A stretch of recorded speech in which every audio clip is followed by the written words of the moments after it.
Shivneri news शिवजन्मभूमी या news चॅनलमध्ये आपल्या सर्वांचे सहर्ष स्वागत.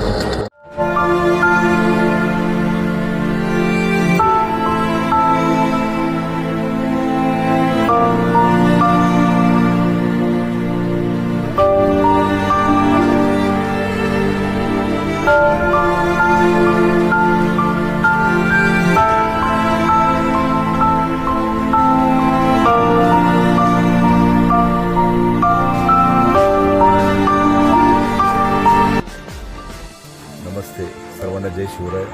आपण आहोत तळेरान गावामध्ये वसईवाडी, बरोबर ना? वसईवाडीमध्ये 2 दिवसापूर्वी अत्यंत वाईट आणि दुर्दैवी घटना घडली. आमची 2 लहान लेकरं इथे मागं जो पाझर तलाव आहे त्या ठिकाणी त्यांचा बुडून दुर्दैवी मृत्यू झाला.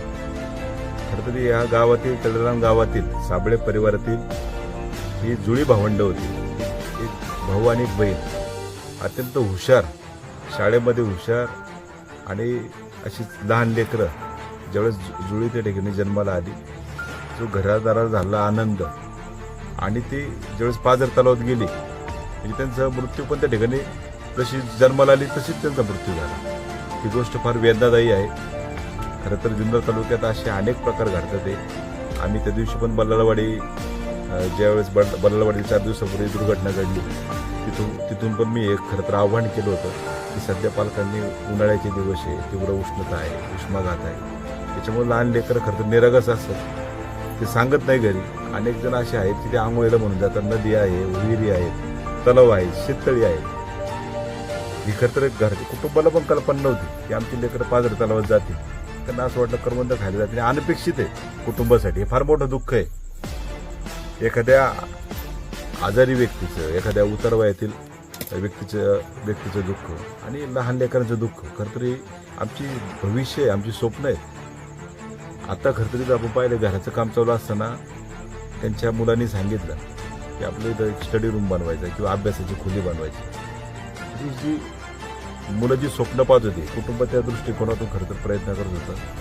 आता खरं तरी हे दुःख किती जरी शब्दात सांगितलं तरी ते दुःख कमी होण्यासारखं नाही. पण तरी पण त्या कुटुंबाला, साबळे परिवाराला आम्ही या ठिकाणी भेटून खरं तर आदर देण्याचा प्रयत्न केला आहे. त्यांनी पण खरं तर हे दुःखातून खरं तर बाहेर येणं एवढं सोपं नाही.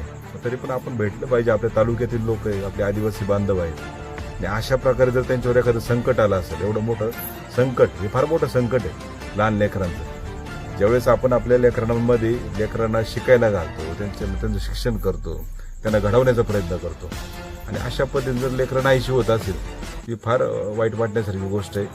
त्या दिवशी पण बल्लाळवाडीला मी त्या आजीचा आक्रोश पाहिला. आज पण आईवडिलांचं दुःख पाहिलं. ते दुःख फार मोठं आहे. एवढी 2 लहान लेकरं, एवढी गुणी मुलं अशा पद्धतीने जाणं, ते खरं तर मला असं वाटतं तळेरान गावच नाही, साबळे परिवारच नाही, तर हे जुन्नर तालुक्याला खरं शोध काढाय. कारण आपल्या तालुक्याची पुढची पिढी की पुढचं भविष्य तालुक्यातील अशा पद्धतीने खरं तर नाहीच व्हायला नको. माझ्या निमित्तानं सगळ्या लोकांना आपल्या विनंती राहील की आपण आपल्या लहान लेकरांची काळजी घ्यावी.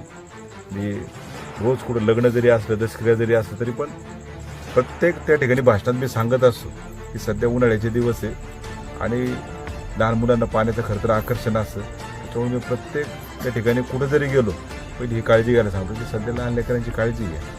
कारण नंतर आपण आता हे पाहतोय आम्ही, या परिवार, साबळे परिवाराचं दुःख सोपं नाही. म्हणजे भेटायला पण आता यावं का नाही, कारण लहान लेकरांच्या ज्यावेळेस असं एखादी दुर्घटना घडती त्या परिवाराला भेटायला यावं की नाही, कारण आपलीच खरं तर पावलं उचलत नसतं. एवढे जड पावलं नाही खरं तर आम्ही या ठिकाणी आलो. मी खरं तर आम्हाला पण लेकरं आहे, सगळ्यांना आपले लेकरं आहे. आपण अशा पद्धतीने खरं तर सगळ्यांनी काळजी घ्यावी. आज आई वडिलांना खरं तर आणि सगळा परिवार, साबळे परिवार यांच्या दुःखात फक्त मीच नाही तर शिवजन्मभूमी जुन्नर तालुका सगळा सामील आहे. उद्या यांच्या मुलींना कुठली जरी शिक्षणाला अडचण आली, आरोग्याला अडचण आली, त्यांनी मला हक्काने सांगावं. आपण त्या माध्यमातून जसं इतर लोकांचं, जसं आपण सचिन धावून जातो, नक्कीच आपण त्यांच्या इतर मुलींच्या शिक्षणासाठी असेल किंवा काही पण कुठली तरी मदत सांगावी. मी नक्की तुमच्यासाठी धावणे जाईल, हेच या निमित्तानं सांगतो. धन्यवाद.